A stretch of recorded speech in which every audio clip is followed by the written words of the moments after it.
Non వెజ్లో top ఎవరంటే అందరూ కూడా చికెన్ అంటారు లేదా మటన్ అంటారు. నేనైతే ఫిష్ అంటా అండి. ఎందుకంటే ఫిష్ ఫ్రై వచ్చి చేసుకున్నామా దాని టేస్ట్ వచ్చి సూపర్ అనమాట. ఎవరైనా మన ఇంటికి చుట్టాలు వచ్చినప్పుడు ఇలా ఒక్కసారి చేసి పెట్టండి, అసలు మీ పేరు అనేది మోగిపోతుంది.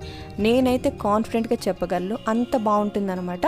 ఈ వీడియో అనేది నేను అప్లోడ్ చేశాను, ఛానల్ నేమ్ కింద లింక్ ఇచ్చాను. ఎవరైనా చూడకపోతే తప్పకుండా వెళ్ళి చూడండి.